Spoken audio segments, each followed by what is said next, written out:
Imagine a tiny ripple in the ocean, born from warm, rising air. Now imagine that same ripple growing, spinning, gathering energy until it becomes a swirling giant capable of reshaping coastlines and rewriting lives. What invisible forces give birth to these massive storms? Today we'll peel back the layers of nature's power to reveal the anatomy of a tropical storm, from its humble beginnings to its terrifying peak as a hurricane. Every tropical storm begins the same way, over warm ocean waters in tropical regions near the equator. But not just any warm water will do. The surface temperature must be at least 26.5 degrees Celsius or 80 degrees Fahrenheit and extend to a depth of about 60 meters. This heat acts as the storm's fuel source, evaporating water into the air and loading it with warm, moist energy. As this moist air rises, it leaves behind a pocket of low pressure at the surface, and nature abhors imbalance. Surrounding air rushes in to fill that low-pressure zone. The more this happens, the more the system feeds itself, becoming a self-sustaining engine of evaporation, uplift, and condensation. But rising air alone doesn't make a storm spin. That twist, that beautiful, terrible rotation, comes from the Coriolis Effect, caused by Earth's rotation.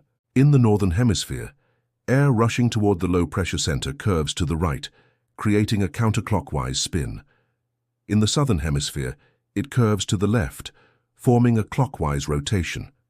This spinning motion organizes the storm's scattered thunderstorms into a rotating system.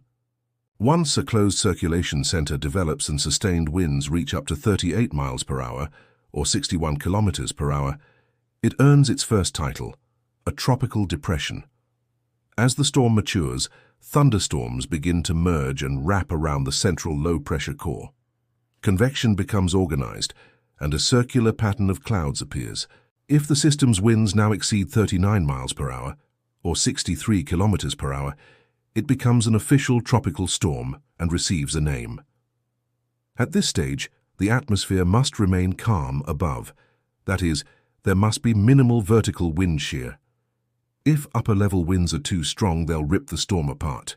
But when the winds are light, the storm can build vertically, towering high into the troposphere, sometimes up to 15 to 18 kilometers. Inside, heat released by condensation acts like fuel injection, powering ever stronger convection and tighter spirals. As the storm intensifies, the central pressure drops dramatically, like air being sucked out of a spinning top.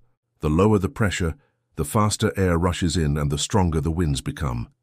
Thunderstorms cluster around the center, forming the eyewall, a ring of towering clouds and violent winds that encircle a calm, eerie center called the eye.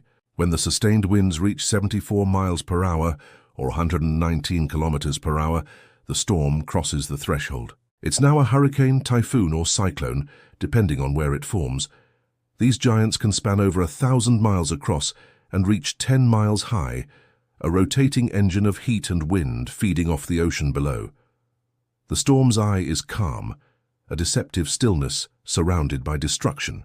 Here air descends and warms, keeping skies clear. But just beyond it, in the eyewall, the most violent winds and heaviest rains rage.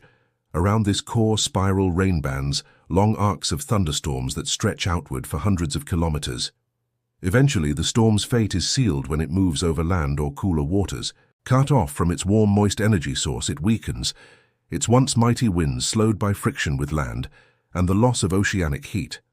This moment is called landfall, where the storm's true force meets human civilization. Today, meteorologists use satellites, radar, and advanced computer models to track tropical storms minute by minute. Satellites like GOES-R scan the Earth every few minutes, monitoring changes in temperature, humidity, and cloud patterns to predict formation, intensity, and path. And to aid communication across the globe, every tropical storm that reaches naming strength receives a name from lists maintained by the World Meteorological Organization, helping forecasters and the public track their evolution clearly and safely.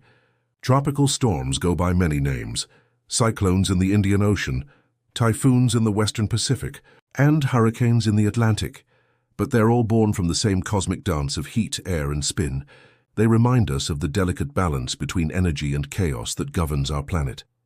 And though we can't stop them, understanding their anatomy gives us the power to predict, prepare, and protect.